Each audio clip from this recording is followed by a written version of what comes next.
రోజుల పాటు జనం అందరు ఆర్జీలు నా దగ్గరికి తీసుకురమ్మనండి అంటే సజ్జల రామకృష్ణారెడ్డి వద్దంటాడా, విజయసాయి రెడ్డి వద్దంటాడా, రవి సుబ్బారెడ్డి వద్దంటాడా, పెద్దిరెడ్డి వద్దంటాడా, ఎవరు వద్దంటారు? బేసిక్గా అదే కదా, ఆటోమేటిక్గా సార్ తీసుకో అలాగే సార్ అంటారు, దానికి తగ్గ ఏర్పాట్లు చేస్తారు. అలా కాకుండా జనాలందరూ వస్తున్నారు మరి మీరు అలా కూర్చోవాలి అని చెప్పే మగాడు ఎవడైనా ఉంటారా?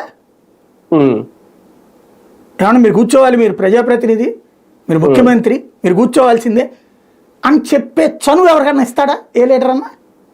ముందు చెప్పే ధైర్యం చేయరు కదా. అది చెప్తే రేపు పొద్దున నిదానంగా పక్కకి తోసిపోయి పడతారు. అవుతుంది అది. ఏం సార్ మీరు ముఖ్యమంత్రి అండి, మీ మీద ఎంత ప్రేమ పెట్టుకున్నారు వాళ్ళందరూ, రండి సార్ మీరు రోజుకు గంట కూర్చోండి పాపం అన్నారు అనుకోండి.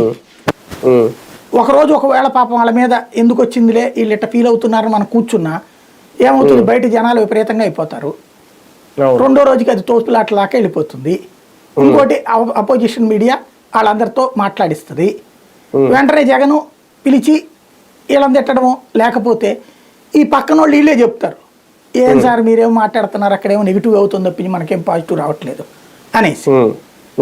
అనగానే ఈ మొదటి సలహా ఇచ్చినోడు పెదవైపోతాడు కదా అక్కడ. అదే కదా, ఇది సహజ సిద్ధ పరిణామక్రమం. ఇంకొకటి ఎవరికి ఏ పని అప్పచెప్తారు. మిథున్ రెడ్డి నువ్వు ఈ పని చేయి అని జగన్ చెప్తే చేస్తాడు కానీ అంతే నేను ఈ పని చేస్తానండి మీరు దోక్కి చేసుకోవడానికి లేదని ముఖ్యమంత్రికి చెప్తారు ఎవడన్నా?